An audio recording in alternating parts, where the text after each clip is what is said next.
Salut à tous, bienvenue sur WriterZen. Alors, c'est quoi cet outil d'IA? C'est un tout-en-un sans besoin de carte bancaire. C'est un outil optimisé pour rechercher, planifier, exécuter et analyser. En théorie, c'est un rédacteur, ok? Ils n'en font pas trop la pub, mais c'est un rédacteur. Une fois connecté, on accède au tableau de bord facilement. On a les sujets, l'analyse de mots-clés, le planificateur, et voilà, on a la découverte de sujets. On peut trouver un sujet avec ou sans mots-clés, d'accord? Voilà l'outil complet, on y est déjà. Bien, comment utiliser l'explorateur de mots-clés avec WriterZen? On va dans Key Keyword Explorer, on clique sur Explorer nouveaux mots-clés, puis Skip. Ici dans Keyword, on peut saisir le mot-clé qu'on veut sans souci. La langue et tout ça. Et on lance la recherche. Il va analyser ce qui apparaît quand on cherche ça, ok? C'est en mode texte, tout s'affiche en ligne. On voit le volume 33 100, le CPC 462 et 2369 idées. La recherche a augmenté ces derniers mois, signe d'un marché en croissant. Les stats sont vraiment intéressantes. Même le CPC est indiqué.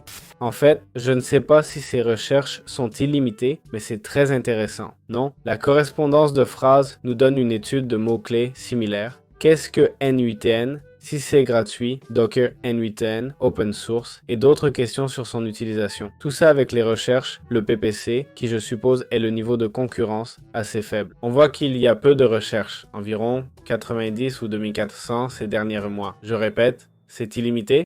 Je dis ça parce que c'est énorme, hein? Voyons si on peut le voir. Ensuite, il y a le planificateur de mots-clés, où on importe un mot-clé, ok? On saute, on importe un mot-clé, un par portail, on clique sur Ajouter. Ça dit qu'on ne peut pas faire de cluster, mais bon, on a un aperçu de l'outil.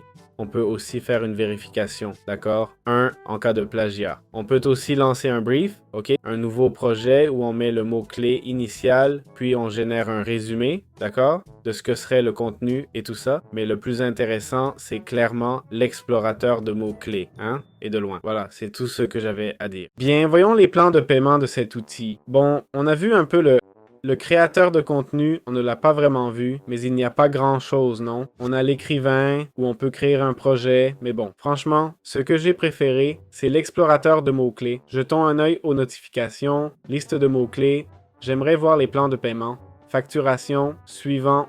Bon, je vais passer, il dit qu'il n'y a pas de statut de facture. Ah, c'est parce que je suis en mode essai, d'accord. Et combien de mots-clés peut-on voir par mois? 1000 mots-clés. Oh là là, 5000 mots IA par mois. Liste de mots-clés, plans et tout. Et les plans de paiement? Ils ne veulent pas que je paie. Voilà les plans de paiement, ok? On a la recherche de mots-clés, 75 $ une fois. Waouh, juste une fois. Oh là là, ça permet de générer 50 mots-clés, 30 000 crédits, 10 000 mots-clés, 50 listes pour 150 $, tout en un. Ok, ça offre 50 articles par mois et une IA d'écriture illimitée. Puis on a une solution tout en un avancée pour les équipes SEO. Franchement, je trouve que ce sont de très bons prix. Ici, on nous montre les crédits de mots-clés. D'accord, donc ce n'est pas illimité hein, pour les mots-clés. Il faut acheter des crédits, mais l'accès aux outils est illimité. Donc c'est super. Voilà, c'est aussi simple que ça. J'espère que ça vous a plu. On se retrouve dans d'autres vidéos. Ciao, ciao!